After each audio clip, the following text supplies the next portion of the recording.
Good morning from Laos. Should I plug in my headphones? I have a feeling that there's an echo because there's an echo in this room. Maybe I'll plug in the headset. Good morning.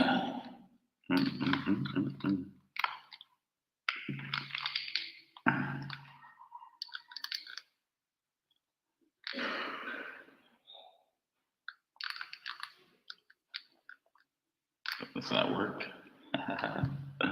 Just got back from a walk this morning. A little morning walk around the neighborhood like usual. Beautiful thing here in Lokabao. Miss the clouds just sitting on the mountains like usual during this time of year. Beautiful walk this morning. Got a little coffee on the way back. Morning, Joe. How you doing, my man?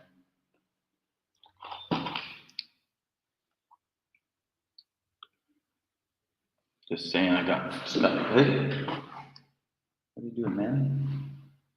Got the dog over here. But just got back from a walk this morning around the neighborhood. It's been rainy the last couple of days, so a little wet out there, a little rainy. But you got the clouds just sitting on the mountains, so always a beautiful walk. It's nice and cool. What's the weather like today? It's like 70s. It's got to be like 70s. 20 Celsius is like 22, I think. So what's that? 70s? I never can convert. At 24 right now. It's pretty nice. What is that in Fahrenheit, guys? 24 degrees. It's 80s. Low 80s. Let's convert and see. I'm terrible with this. Weather is beautiful over here. It really is beautiful. Thanks, man. Thanks for asking. Yeah, it's gorgeous. It's cloudy and a little rainy, but you have to enjoy it for this time of year. It's not going to be here for more than another week or two, if that, and then it's going to be sunshine and no rain for a long time until next year. So enjoy the misty clouds over the mountains while we have them. It is wet and a little rainy, but we can manage, especially when it's nice and cool. Like I think it must be what temperature is it? It's 24 degrees. So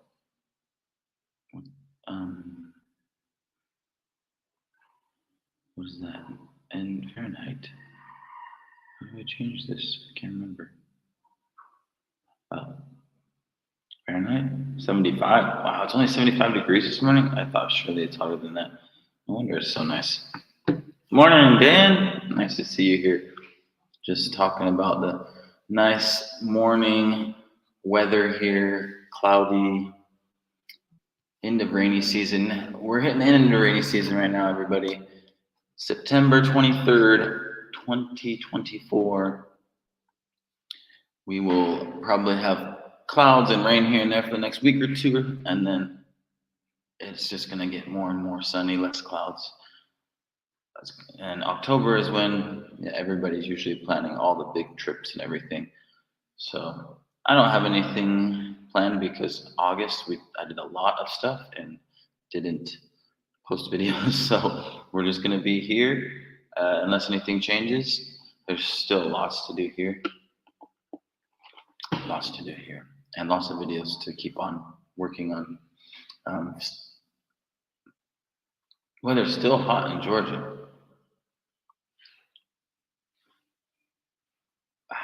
September 23rd and still hot. Wow.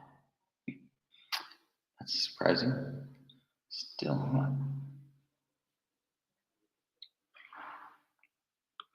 It's not raining though. Hey, in Georgia it doesn't rain much.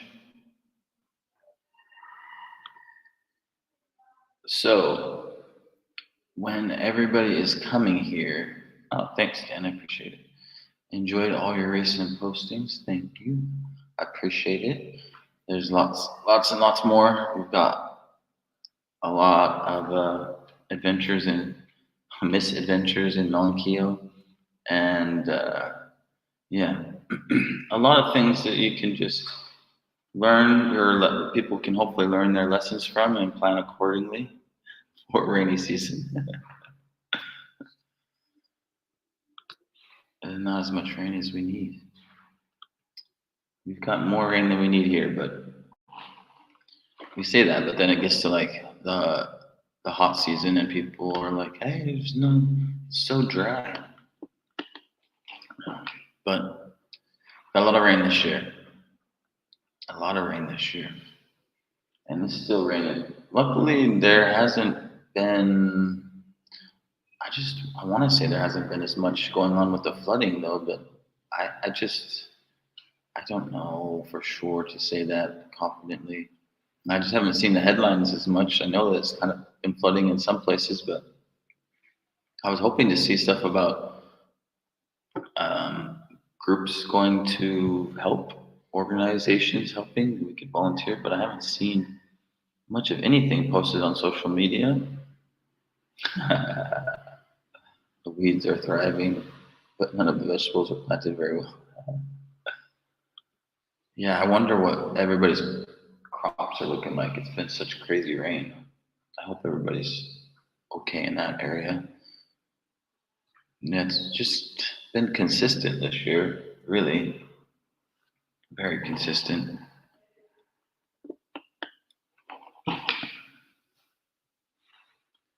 Yeah, that's how I feel like they're bad.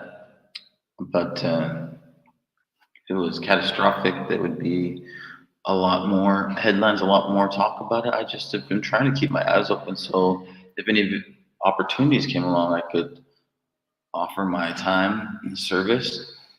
But I haven't seen much even posted. Like I've seen, a few things like it's still like raining and flooding, but not like oh we need to go here and help with the relief efforts or this that and the other. Like here in Luang Prabang, it flooded, but it's completely receded all the way down to like you can see where it came up really high here in Luang Prabang, but unless you had a restaurant kind of down on the banks, which there really isn't many that are like that here because of the rise of the water. There isn't many like that.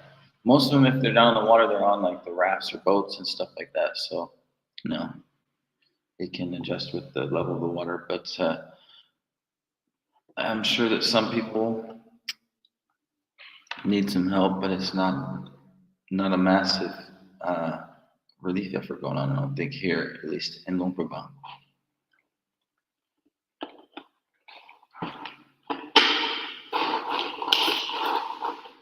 What videos did I post this week? I posted Non-Keo was the last one. Vietnam and China also are affected. Yeah, everywhere seems like much worse in Thailand. It's interesting that the urban areas of Thailand got more affected than we did. Pretty massive storm made it all the way through Laos into Thailand. I mean, I guess it's flooding on both sides of the river, but yeah. But in Thailand being more developed, maybe that's why. You know what I mean? Like, there's more damage to be done. There's not a lot of infrastructure to be damaged here.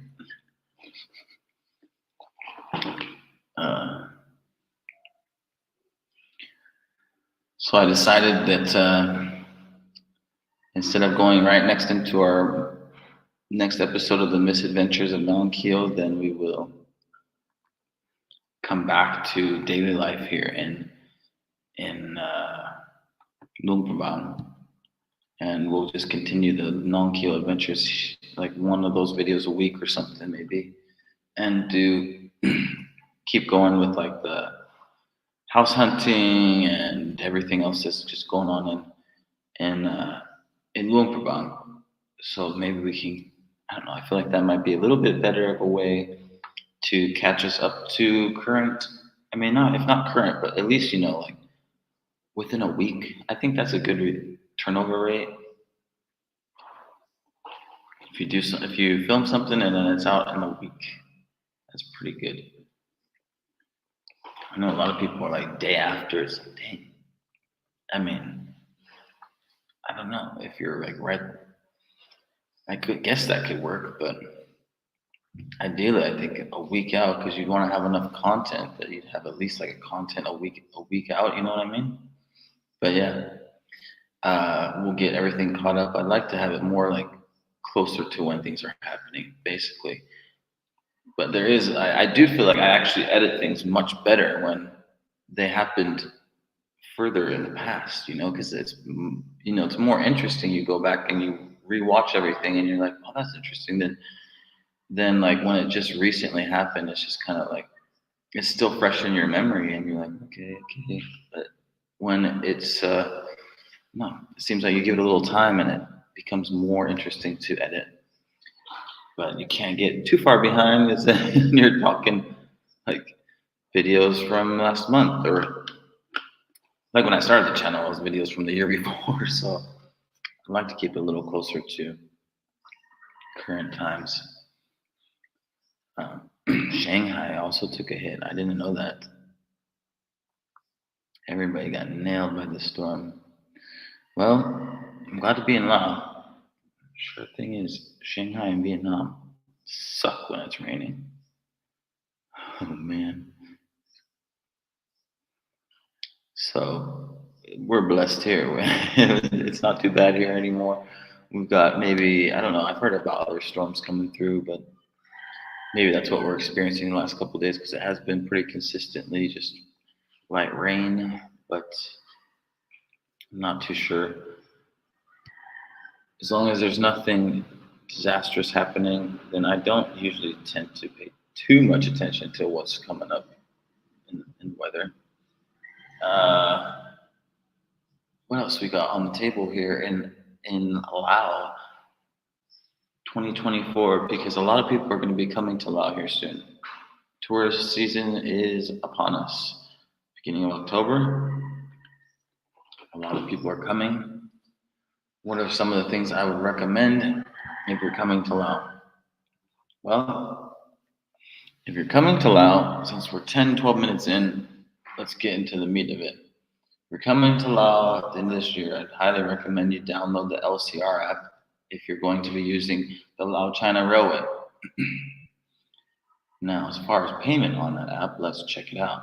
Because I know that some people said, I think the complaint was like they had to have a Lao number, which is so silly. Like, come on. How many people, if you've traveled, like just arrive in the country, grab a SIM card. It takes less than 2 minutes. Grab a SIM card from the shop, top it up with whatever 40,000, pick a package, and you're good to go. But now you got a number. I think all you need is a number. You need to have your Lao number. But yeah, when you come to Lao, definitely, I would highly, highly recommend people don't do like roaming or whatever else. I don't know, eSIMs. I never tried eSIMs. Just get a SIM card in Lao and buy a package. It's so cheap. You can get like a 30-day package with 20, 30, whatever you want, however many megabytes you want. It's nothing, like a couple bucks. I usually pay 40,000 for my package here, which gives me like 15 or 16 gigabytes, but I'm using Wi-Fi a lot, so maybe that's why. I don't need it, and I don't use, so I still use my phone a lot. I don't know. It lasts 30 days, and I probably could get a better deal if I went and did a long-term contract, but it's just been so easy. So come to Lao, get yourself a SIM. Don't try to use your SIM back home.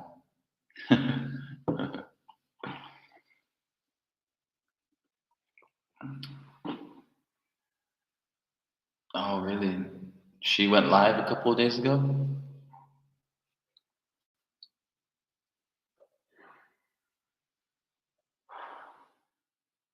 I don't know.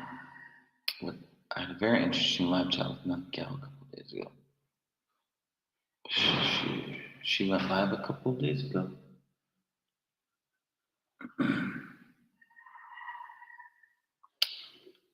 uh, I think Unitel. Some people like Unitel. Some people like Lao Telecom. I I can't really say like it's not good enough for me to be like I love Lao Telecom. I haven't tried Unitel, so I'm not sure. I'm not sure. Unitel might be. I mean, I know Cal would say uh, Unitel is Unitel is better, but I have no idea because I haven't tried Unitel.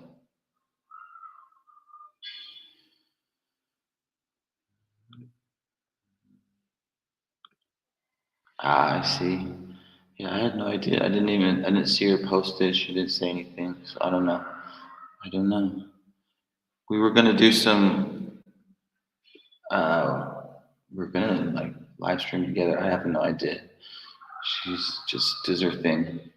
I'm trying to do this because I gotta do this. This is for my, you know, this is something I really want to be doing, but you gotta be motivated to do it.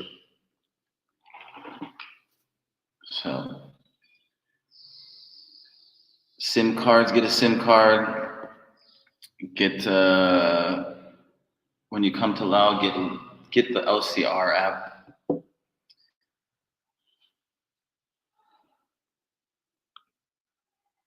Yeah, I think she came up in the spur of the moment. Sometimes just try to go live. I don't know what you mean. We tried that when we were just like messing with our phones before, but yeah, who knows? I go spur of the moment live often too. I should be announcing it. Should just be every week at the same time, but I've yet to manage to pick one day of the week to make it that day. It just ends up being when it falls into like the rotation of me doing videos, and I felt like I try to get in within the week, but it's also like, okay, what's the most important thing? I got to get the video done, but then let's get a live stream in at least once a week.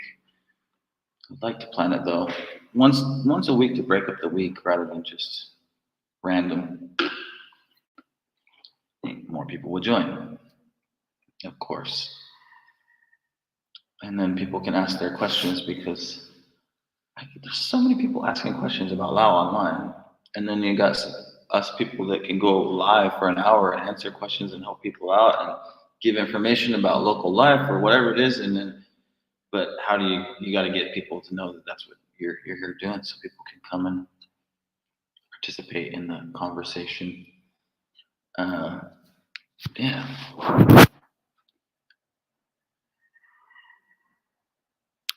Oh, awesome. She's going to come to VT in November. That's kind of perfect. She could come stay with us. I mean, I don't mind.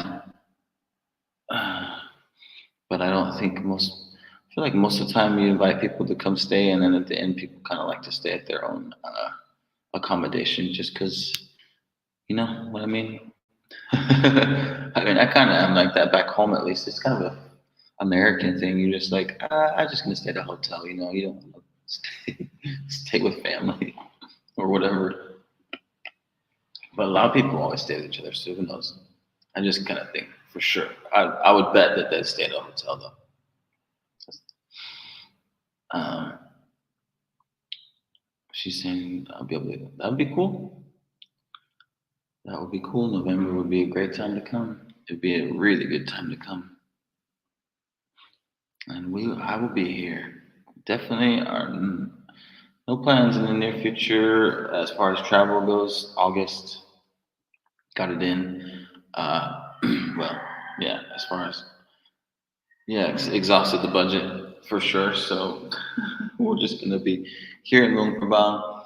There's so much more that I want to do in Luang Prabang, especially like the different places that people can volunteer to give people options that are coming here that aren't just like what do you want to call them, pay to play options. Like there's volunteer options here. You can go like volunteer, but a lot of these options are kind of like volunteer to, but you pay to volunteer. You know what I mean? Like pay to go to some ethnic village or pay to go to some elephant sanctuary, pay to go to this, and you're paying to do this stuff rather than just go to the orphanage and volunteer your time, or go to my library and volunteer your time and skills to help people with whatever it is they're trying to learn, just computer skills or photography skills or language skills. Or there's also Big Brother Mouse, Big Sister Mouse, the sister school that you can go volunteer at. So I want to go to these places, show people that there's places that you can offer your time uh, and skills, which is what people need. Access to knowledge here. They don't need your money. I know that people see it as a very poor country, but if you want to help people, the money helps right now, but it doesn't help long term. So we want to help, try to encourage people, at least if there's anything, nothing I want to be, not that I want to be an influencer of any sort online, but just to encourage people, maybe take this route and go volunteer your time to help the people trying to learn and improve rather than just a business. But it doesn't hurt too much. Yes, the volunteer. I mean, don't get me into it. There's such a scam. That's why I'm like kind of anti NGO, and I don't know. I kind of have a chip on my shoulder because I do feel like I studied, what I studied in school and everything. Like I tried so many times to apply for jobs, all kinds of jobs all over Southeast Asia and Asia, and nobody. I didn't even get an interview, and it's like you guys are scams. Like you guys don't even have that interest in Asia, like real interest. You know what I mean? You're just here to run a business and take donations and volunteers money and all that, and not really here for the people or anything else. But maybe I'm a little salty. I never could understand like a lot of the stuff going on here. Yeah, just show up. It's much easier. I'd much rather show up, identify a need, and then spend my money assisting in that need and put into the local economies. I rarely post on Facebook, but I kind of, because I always regret, just, why do I even care? It's online. But I did kind of answer a post like people talking kind of like this topic of like, what do you guys care? We're all foreigners. We have a bunch of money. So just like help people out, give money this, give money that. And it's like, no, just throwing your money around. That's basic economics. You're going to raise the price for all the local people here, all the people living here, thinking that your money. Oh, I'm blessed. I have a bunch of money, but identify places you can truly help. You can truly help people that deserve the help. Not just give it away because whatever. I'll just let this person scam me, this scam or that scam, or I don't know. There's a lot of places to put in the local economy. Give it to your vendor that you go buy stuff from at the market every day, and be like, here's a chunk of money, take a day or two off. I don't know, like a lot of things that you can do with. I think a lot of people just lazy, and then they just think, oh, I can just throw around tips and money and this and that, and that helps people. Like, no, it doesn't. I think it would be really interesting to have out basic English workbooks for children, as I don't see that being done. Yes, please. I actually talked to a girl the other day. It was very interesting. She said that she fell in love with she fell in love with foreigners because whatever, when she was a child, 30 years ago, whatever, a foreigner was riding his bike through the countryside, middle of nowhere, said that we were so poor, life is so hard. And he gave out like candies or whatever. And he said that the bread was so delicious, and from that day, I just thought foreigners are the nicest people, and they so handsome, and they have delicious food. Okay, it's very interesting, and I like that it's a nice story, but I'm so, and maybe it's just me because I just really believe in eating healthy that I'm like Go give them a workbook. Just give them a book and pencils, period, so they can write. Why would you give them terrible dessert? I don't know. That's just.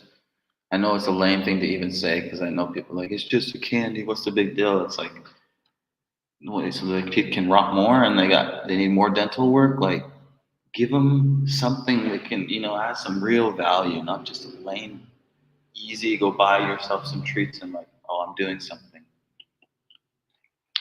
That's I don't know.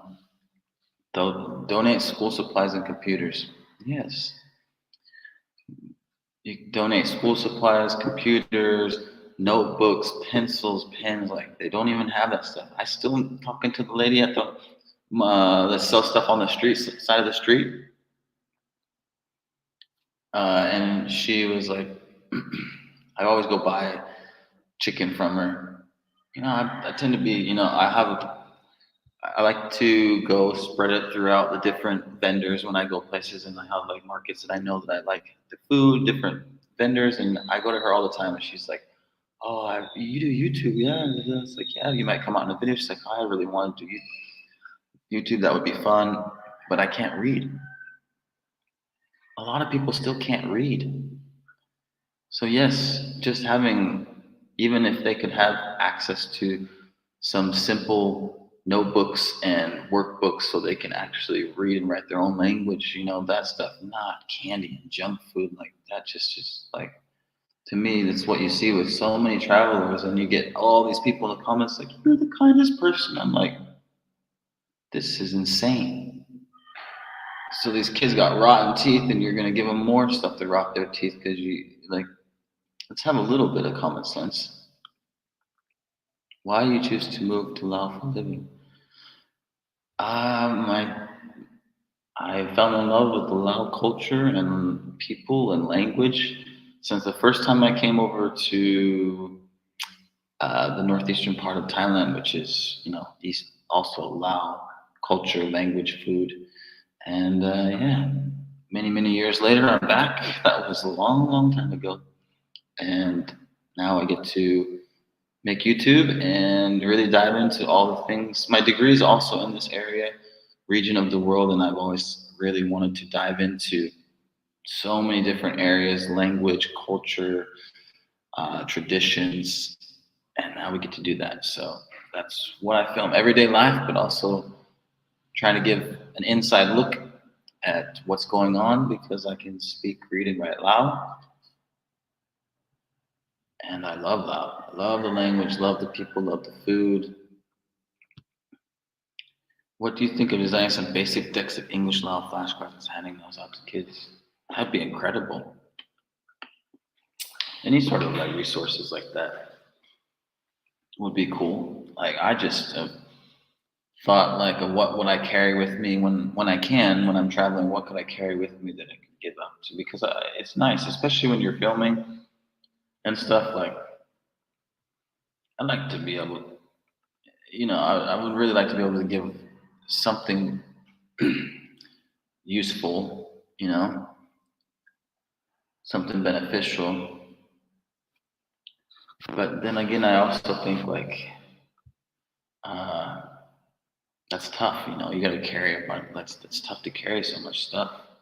Like, and I don't understand what's so wrong about not just doing the same thing that people have done for centuries, and especially here in this culture. Why can't you just grab some fresh fruit from the market wherever you're at, and you have that on you, but grab a bunch of fresh fruit, like whatever's in season, and then hand that out to people. Like, I mean, to me, that seems like, okay, that's helpful. Like people, maybe they don't need the food or fruit, but like, I mean, why? I don't know. That just, like, that's what people have done for centuries. Why is that not okay? Why do we have to make it so challenging? If you have like the resources or like the real like ability to carry a bunch of uh, resources for people, then yeah, like you have a big truck, you can carry all this type of stuff. That'd be awesome. Perhaps a basic version of old maid kind of game. That would be fun. I haven't played that game in ages. That's a brilliant idea. Yes, it'd be really fun to hand out some. See, stuff type of stuff I think would be fun is hand out maybe some cards and you teach them like games and stuff or whatever. And then they have the cards they can play what games they want or whatever. But you know, to me, it's just about time. Like no amount of gifts means as much as just spending some time with the people.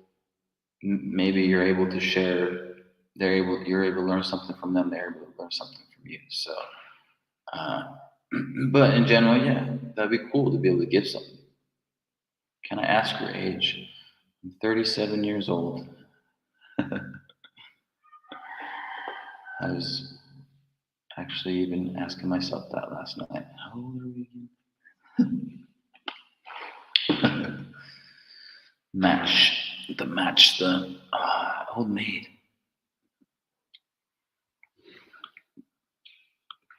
What do I usually do in Lao? I make YouTube in Lao. Yeah. What do I usually do? Excuse me. I make YouTube videos about everyday life in Lao. About the cultures, traditions, everyday life, food, everything I experience that I find interesting, I try to put it on film, make a video, and share it because, yeah, I always enjoyed that stuff. For me, that's the stuff I enjoyed watching when I was interested in whatever place in the world. And I'd watch a vlogger that had a deeper interest in that region that could speak the language, and I would watch their vlogs because they could give me insights into what's going on. So that's exactly what I'm doing here.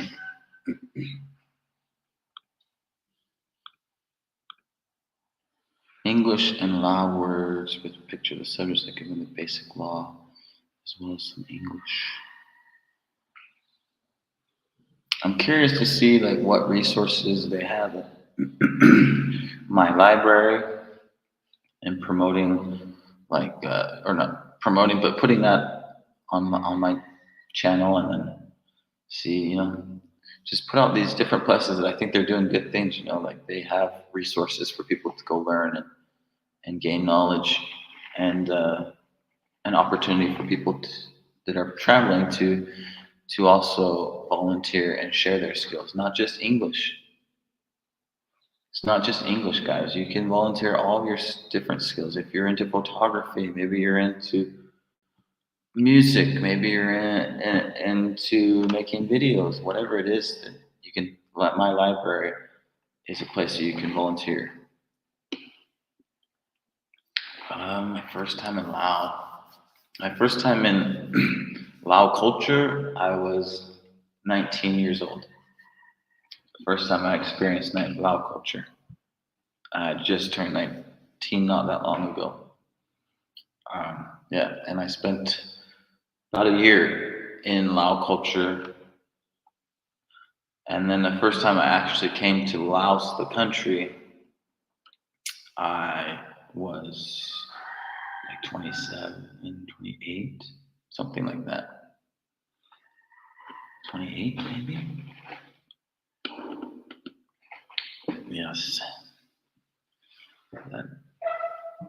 What was it? What were we saying? Oh. I didn't even put these comments up. How old were you first time to Laos? Yeah, I'd love to have a resource to give to kids, or at least just to have something. I think it's pretty simple. I don't need to make too much of anything. Like really, a notebook and a pen, pencil. You should see happiness and joy on a kid's face. And for me, this may not be the same for everybody. I would have been the same, even up until this day. But I've always, as a kid, I always was writing. I've always kept a journal for always been a journal type of person. I still have journals from when I was a little kid. Writing and reading were a huge thing for me when I learned those when I was a child, and maybe that's why I enjoy learning languages so much because it was like jumping into a new world when I first learned to read and write English as like 5, 6-year-old, whatever it was. 6-year-old. So I think the kids, you can see it in the kid's face, like just to have that notebook, even if it's just a color or scribble on. A lot of them, they don't even have that. So I think it doesn't have, for me, that's a pretty easy one. Give the kids, it's also something I always tell the kids, like, write down, like, what you want to do. Like, how else are you going to make the things happen in your life, you know? Write down what you want to do, how you're going to do it. Give them a way to do that. Give them a notebook and pencil. They make some goals. Write down their dreams. Although some people don't have dreams, which is really surprising. I mean, I literally have talked to a lot of people that are just like, I hate to say it, but a lot of people will just say, I was asked if I had a dream when I was grow up, and my dream is always just to you la la. All right. I don't know if everybody knows what you la la means, but it means basically just hang out. My dream was just to hang out when I grow up. I just want to hang out. So, there's a lot of that going on. But there are people that want more than that. For sure.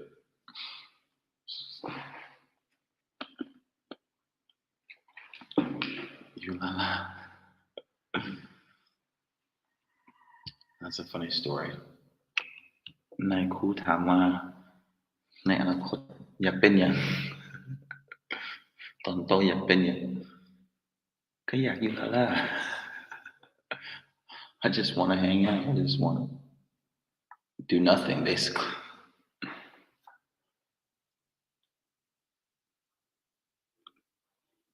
A while back, people liked to study English.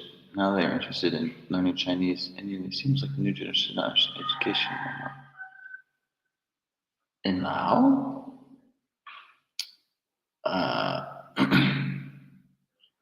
In Laos? I don't know, man. I just find that everywhere I go, it's like you just find people to be very similar. You're going to find the groups of people that just not really interested in education, just like I just mentioned a second ago.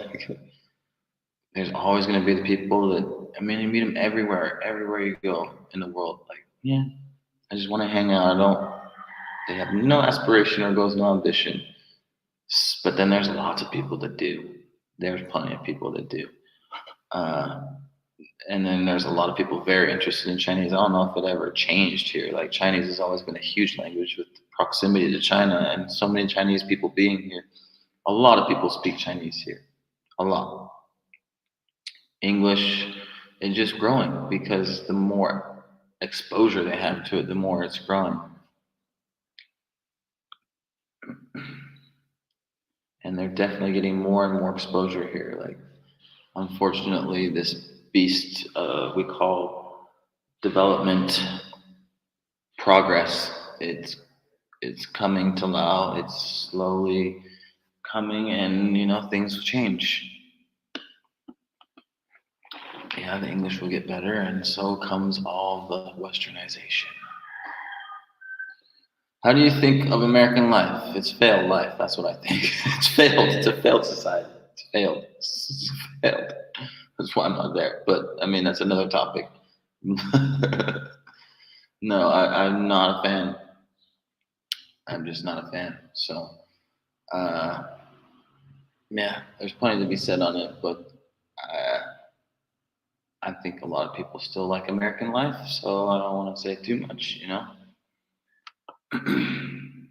But that's not the life I would want. I think, yeah, no.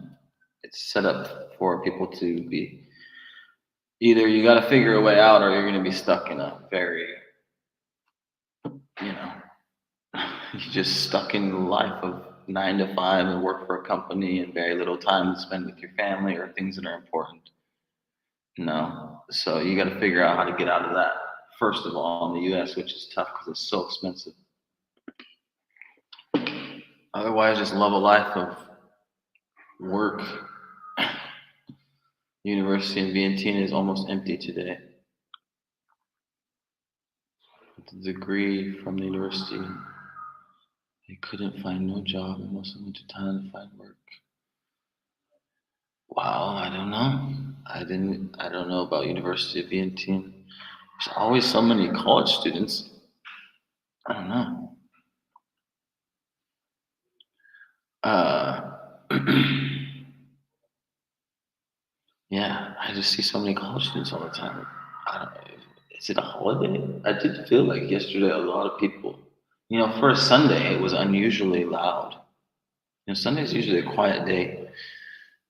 I don't know. I guess that's not true. Sunday night, people usually do come together on Sunday. People work 6 day a week, but it just seemed unusually like everybody was having a party yesterday. So I wondered if today was some sort of a holiday or something. I don't recognize any holiday or anything. You never know. You never know.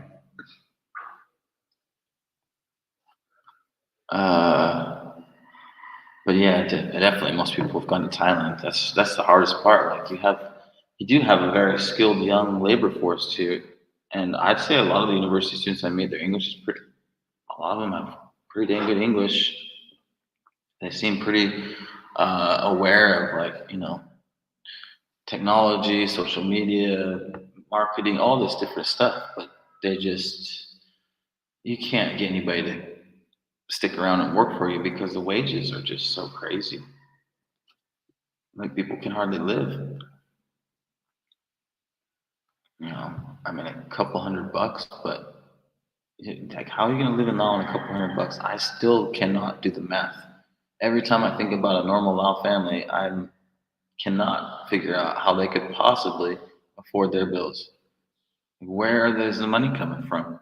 You know, like they'd have to be pulling the money from several different incomes. Because even if they are living off of less than $1,000 a month, you're talking like a family, $500. Like how much could you possibly like the wages? Like could it be a couple $100 that like $100 or $200, and then you got I don't know. It don't add up. It don't add up. Like you're just getting like veg all from your own garden or neighbors and stuff too. Like I just don't know how they could possibly. I don't know. It's like you see everybody out selling lottery tickets at night. Like everybody's doing a million different side hustles. So like I still don't see how it adds up. Because even when I was eating like dirt cheap, like eating like Lao people, just stuff from the market, cooking my own stuff, like it's still like 400 or 500 bucks for a person, I think. I mean, maybe I eat more than a regular person, but let's say, man, maybe you could survive off of 300, 400 bucks, but geez, you're making 150.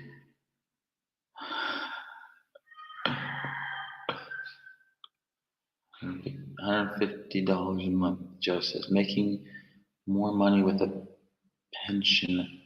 Or pens, is that a pension? I don't know if pens make more money with pens. I don't know what that is, but yes, it's very challenging.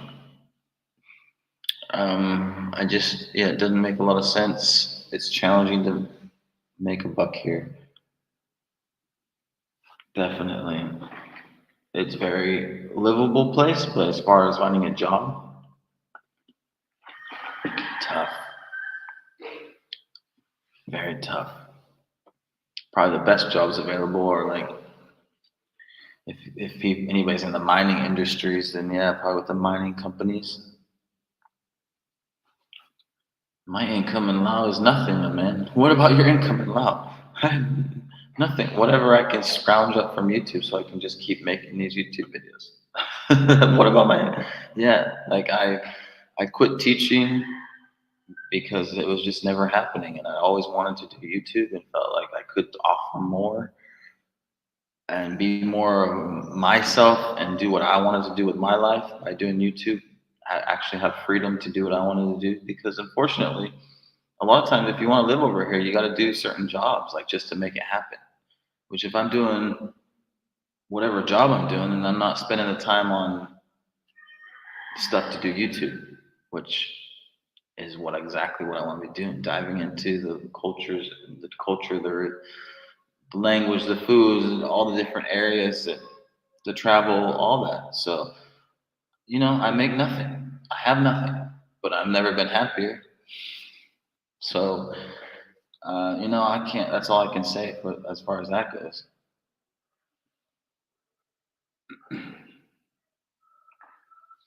I have full faith that if I keep on working on what I'm doing, then I will make plenty of money. But it takes anything like this.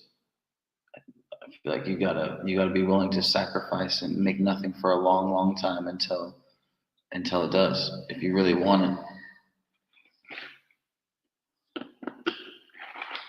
if you really want to make any kind of dream happen, you gotta sacrifice, make nothing for a long time. I saw in that November we went up to a mining town in northern Laos, and the guys working in the mines there were making 3 to 5 million per month, and they thought that was good pay. Yeah, great example. Great example.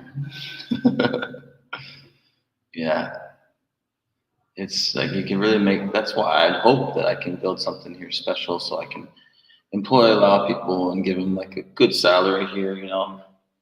Better than just the average salary. Give a good salary as the build a YouTube team here, but that's in the future. And yeah, man, that's tough. I don't know how people can afford working all day. I see people like, yeah, they'll be working all day and they literally, I guess this is how they afford it. I watch these guys work hard labor all day and literally watch them like grill some, what do you call it? Tinang. They grill some like buffalo skin or whatever, cow skin, and drink some rice whiskey and eat that. And that's all I seen them eat that day. I'm like, oh man.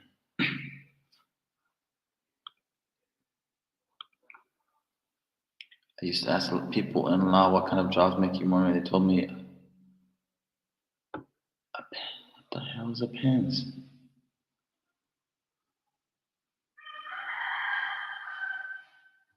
I don't know what the hell a pens is.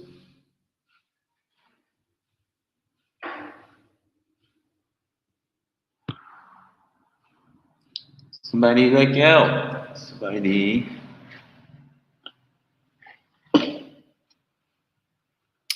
Angel. How can we find cheap places for monthly stays? Hey, great question. I appreciate that. Great places for monthly stays in Lao. Usually, your best option for that is to come in person. Uh, except a little bit of a warning for the high season. A lot of places are booked up during the high season, but I still believe personally it's the best way to find cheap places because even though everybody says you'll never find a place when you come here during the busy season, everything's booked up. But the cheapest places aren't. They're not. The cheapest places aren't. You still can wander around and find the cheap places. Everything else is going to be like maybe a great deal and a great location or a great, whatever. Yes, but you're going to be able to find a cheap place on the ground.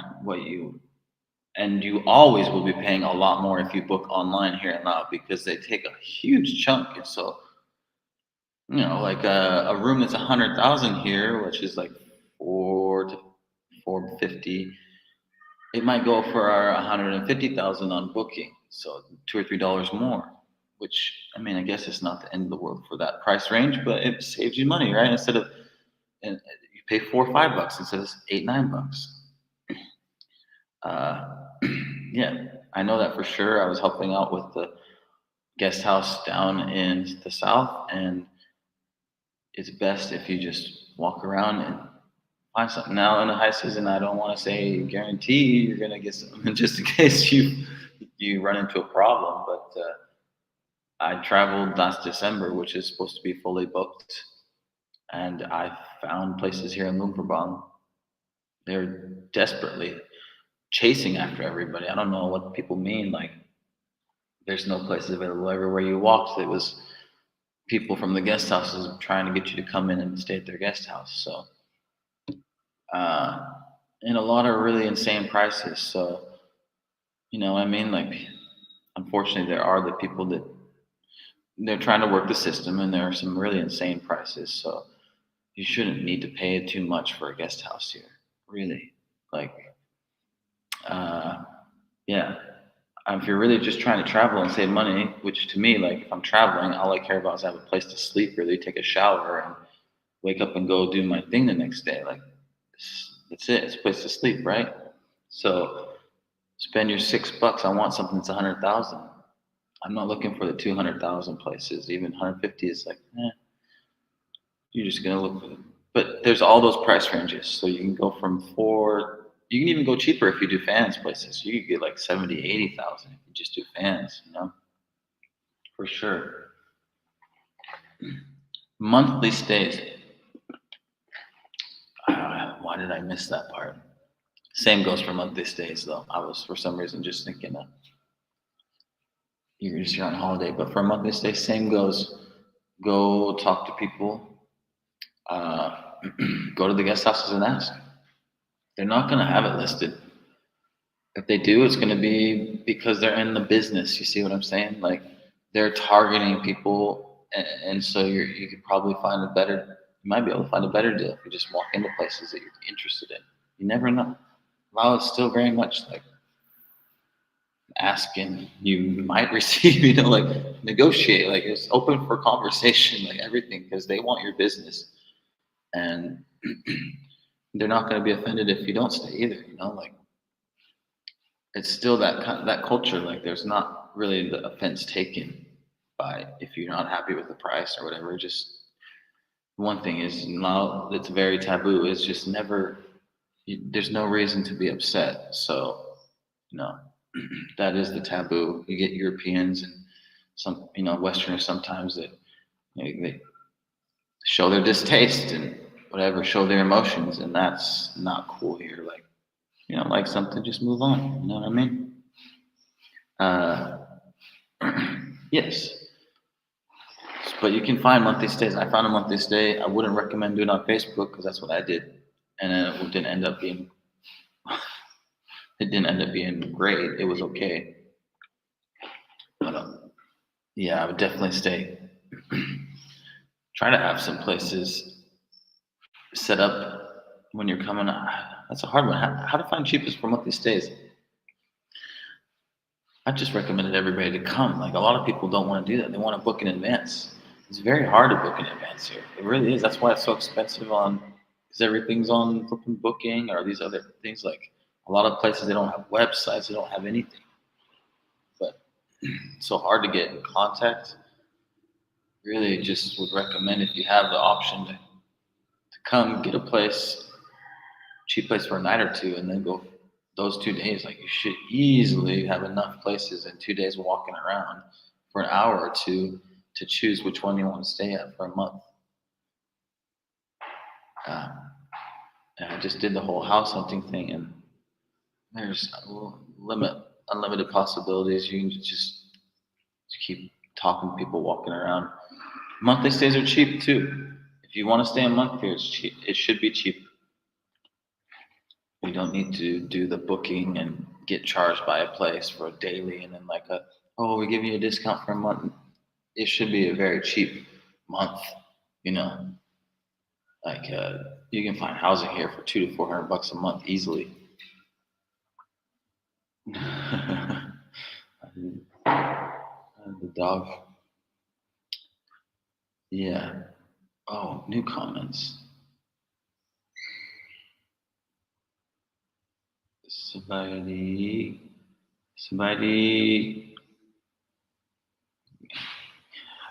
Q-tip, Q-tip. Somebody. Your signature on paper make more money.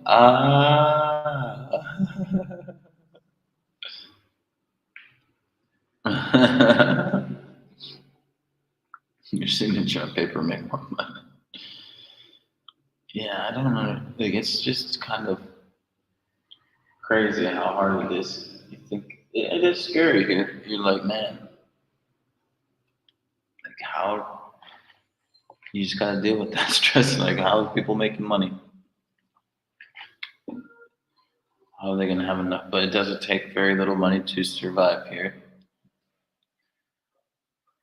Yeah, very little. I mean, less than 1,000 easily. If you're living like a local, then less than 500 for a person easily. So if you're interested as a digital nomad or you can work online, this is an ideal spot for you to be. You could do everything online. If you're trying to get a physical job, yeah, it's kind of like Thailand used to be. Like everybody wanted to be in Thailand for the longest time, but the only physical job available really was teaching. And unless you like got lucky, your company sent you over there. But yeah, man, tough to find a physical job and a good one. I mean, you can do it if you're happy working full time, really making nothing, like scrounging by. I mean, a lot of foreigners, they're kind of piecing stuff together too. So, best thing to do is to have your stuff in order and find work online, do your job remotely, which is very possible these days, is it not? Yes. I mean, I used to work a job online and when I lived in Mexico, so I know you can find there's jobs online. I was after pandemic and teaching was not possible. So yeah. Uh, what else was I going to touch on today? What to expect when in Lao 2024? What to expect in Lao 20 coming? We touched on the visa last time, so just repeat it. May as well. 60 days on arrival, 30 days extension is available. What else should people expect coming to Lao right now? I would. Flooding is fine now. You're not going to have to worry about that. I think everything's going to be pretty much on the table. If anybody's coming here in the next month, especially by November, everything will be on the table. And it's just going to get more and more beautiful. More and more sunny, cooler weather. So if you haven't booked your tickets, book your tickets to Lao now. Yes. And come up to Luang Prabang. Go for a nice meal. There's a lot of a lot of restaurants that you guys will see in my videos. There's so many good little restaurants here. Yeah, that's a good question. Barry, do you have any information on basic Lao language study for foreigners? Sort of like an immersion course or something like that. Sadly, um, I don't have one that I can recommend, like give my highest recommendation, but I can tell you what I used, and you could give it a shot. But what I used back in the day, I say back in the day, but yeah, it was back in the day when I first started using it. But then I tried to use it again a little bit.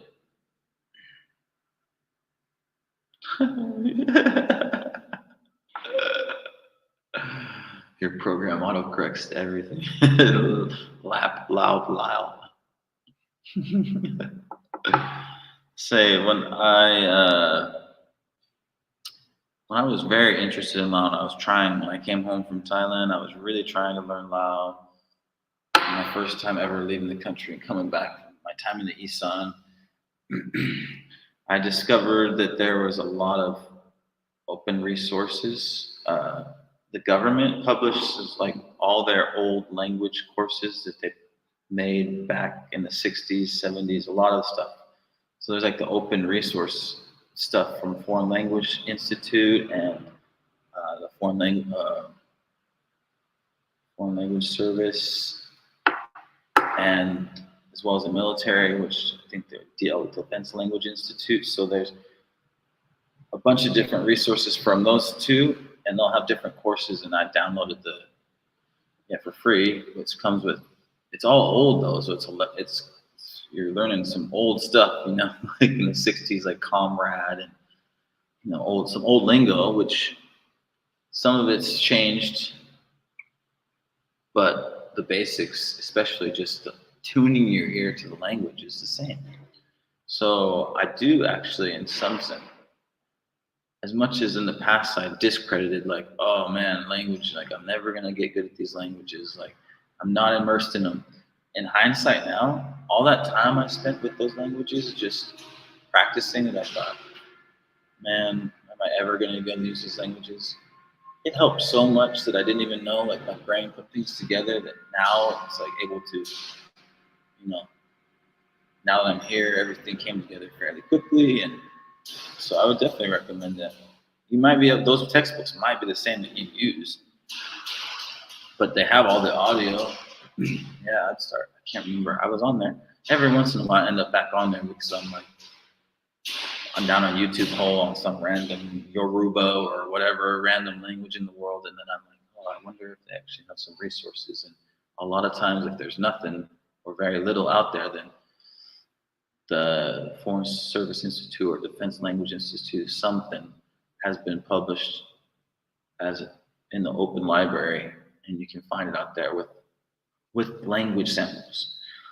It's not the best, but the reason I like it so much is because, these courses were designed by top level language people, so they're very well organized into like drills and mimicry and the things you need to do and to get a language, shadowing a language, all the different drills. The audio files aren't the best quality, but that's what you need. You need those drills. You need to be able to practice like simple, and then the sentences slowly, gradually get bigger and more complex. And you just practice, repeating what you hear, practicing, creating. So that's available. It's available. I used it. I recommend it. I think it's really useful anytime you have like the sentences and a language sample. It's huge for a very obscure language like Lao. Even nowadays, I've talked about it so many times. When are we ever going to have a reliable dictionary? Because there is one. Somebody, please send me one. It's just like insane that we have an official language, but this is what's been so difficult in my study of Lao from the very beginning, is the lack of a reliable dictionary like Thai. You can just go and look it up, and you can find a definition and start figuring out how it's used, and how the local people use the word. But I'm talking even just like Lao to Lao definition, because that's what we used to use after a while. You just use Thai to Thai translation, not using it, trying to translate it into English anymore. You're translating it into how they view that word. So there's nothing. It's very difficult with Lao. Like, it's old school language learning where you're just you gotta like piece it together based off of, okay, this is the word, this is how they use it in this context, and this, that, and the other. And I mean, it's very doable because of I'm at a level where I can do that, but it makes it very difficult for somebody trying to build a vocabulary, I would say.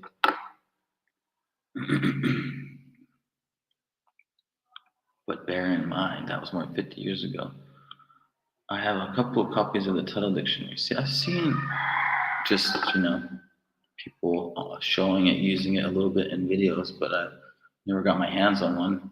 It seems like one of the better ones.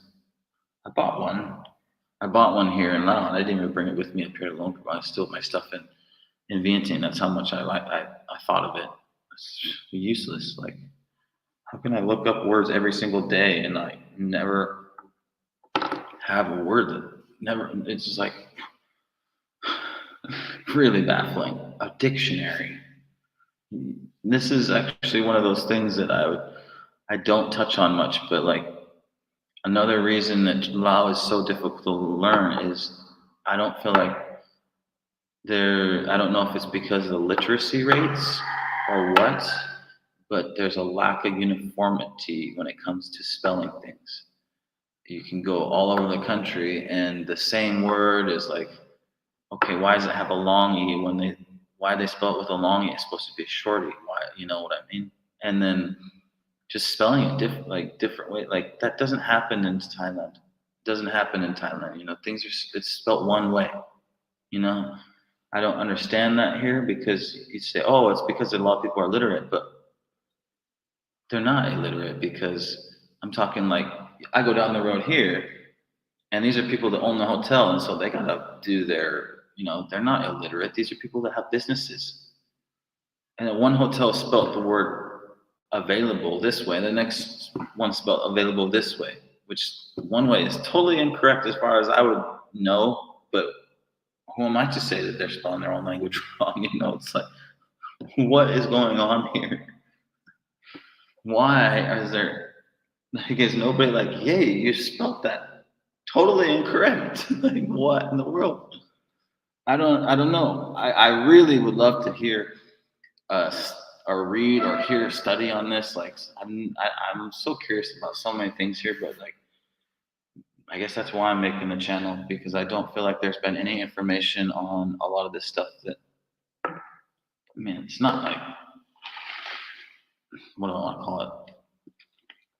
It's just little curiosities. It's not like it's a big deal breaker, big thing. It's like curiosity. Curiosity. Why are there so many spelling errors everywhere? Why does it seem like there's no official way to spell words?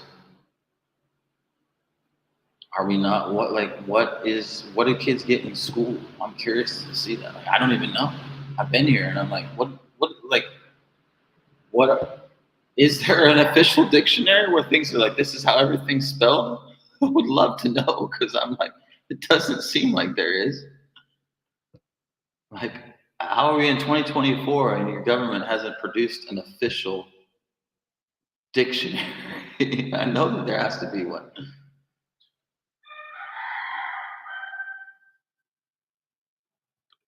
It's a reflection of the influence impact of central government, I think. I'm optimistic that just walking around the market is refreshed by now. Oh yeah, 100%.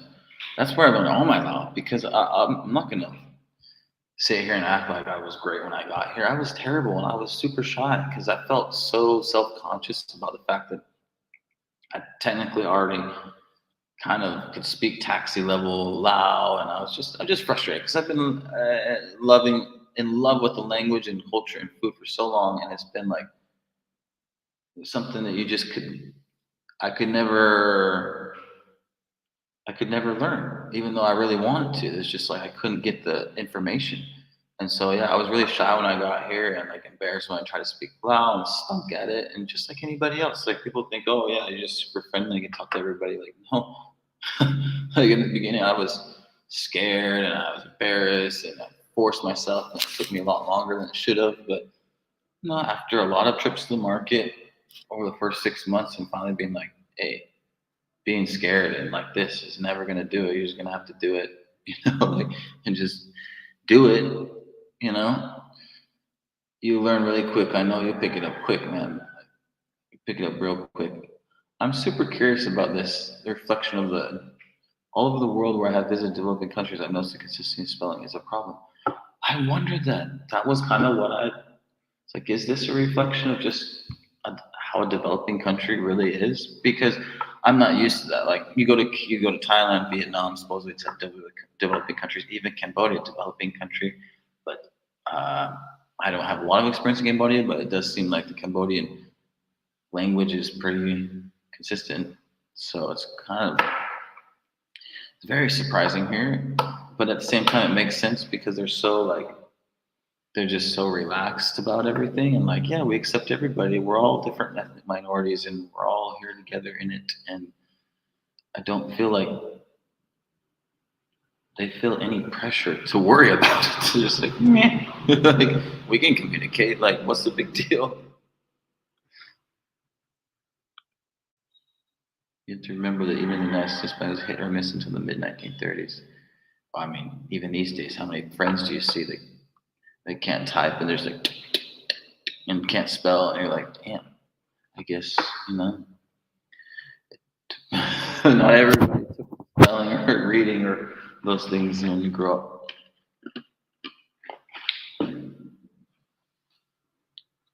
Uh, yeah, I didn't.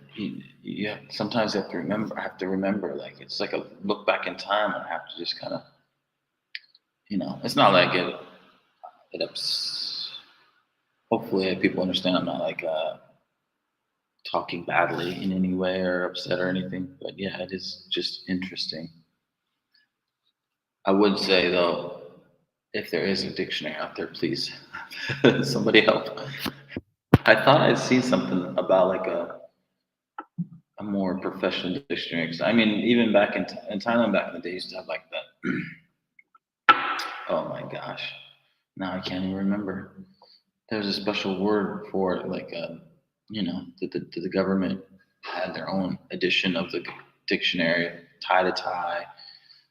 So luckily, I think the saving grace with Lao, a lot of times, I can't say that.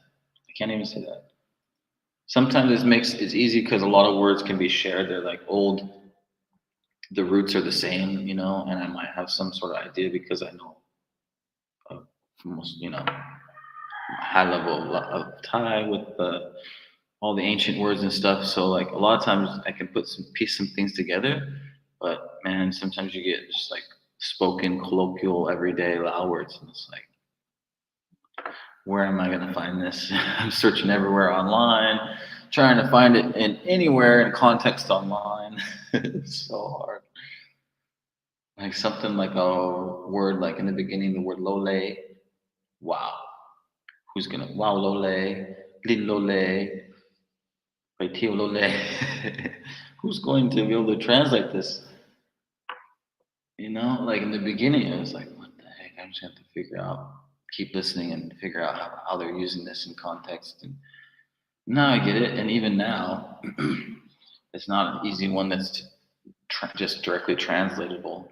Lole is like kind of like do random, unusual things, but in a negative connotation. So it's like, wow, Lole is like you like to say random things. You like to say unusual, random things. Like Lin Lole, you like to go do random, random things in a bad way, a negative connotation. Or even like this, that a lot of times people would tell people when they meet me, like, oh, put what in the later.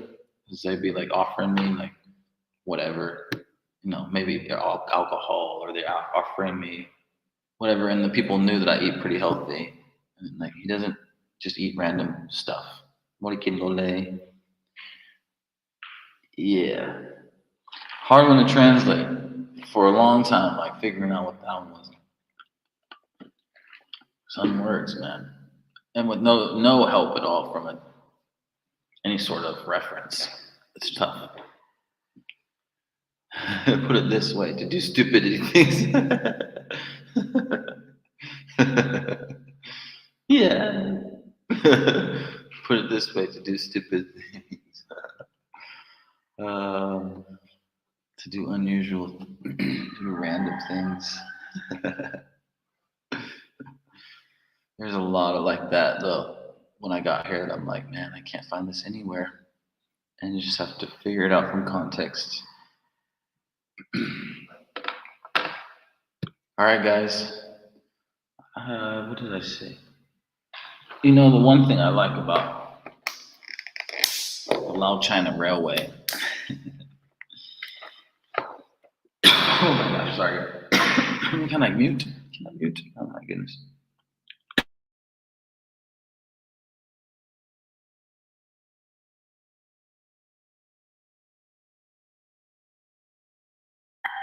Okay, sorry. So I was saying, with the Lao China Railway, it has helped us to have access to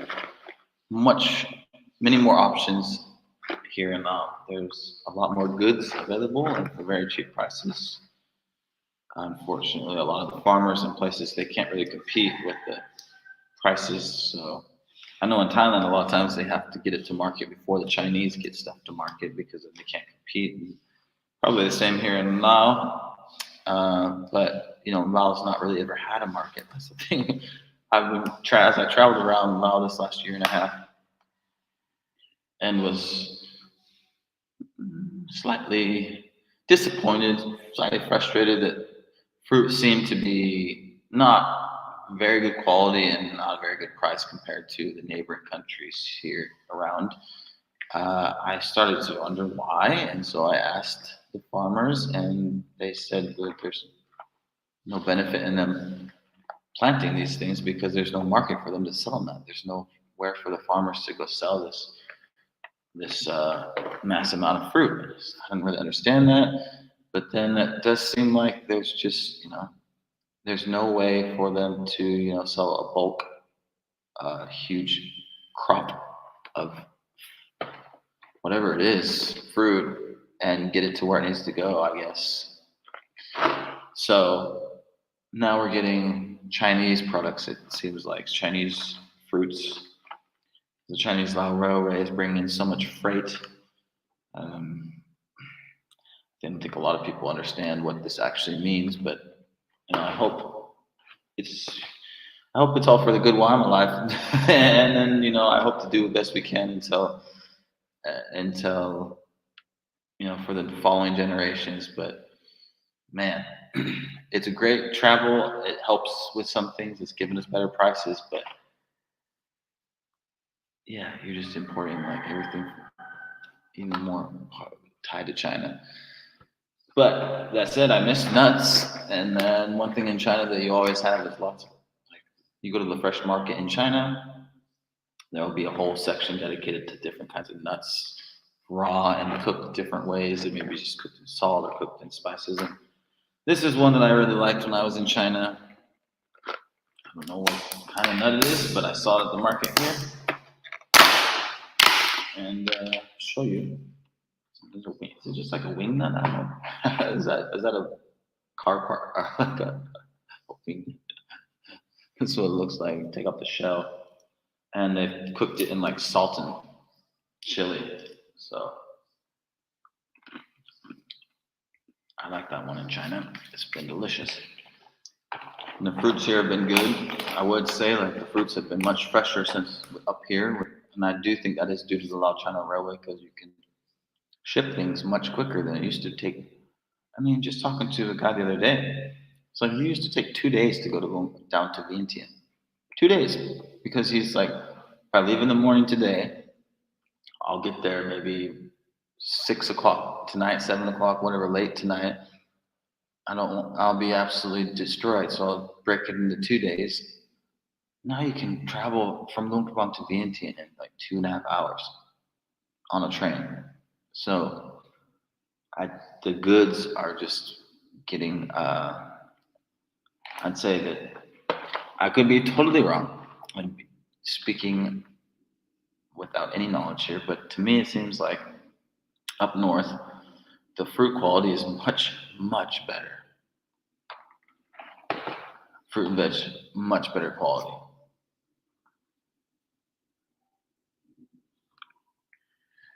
Chen Suandi, out of context. I don't know what that means. Out of context, Lole.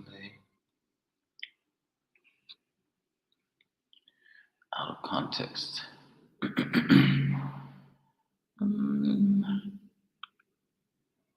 Yeah.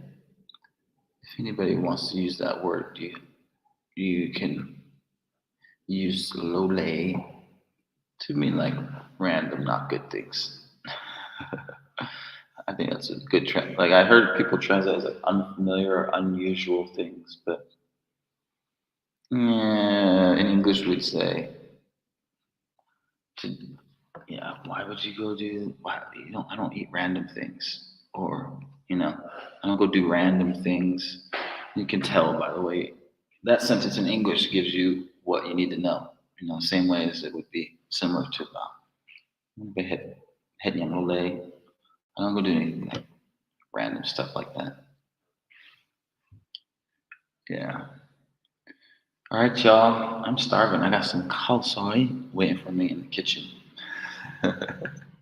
It was nice to have you all here with me today. And let's do this a little bit sooner this next time. Have a great night, everybody over there in the US. We're just starting the day here. I'll see you all very soon. Take care.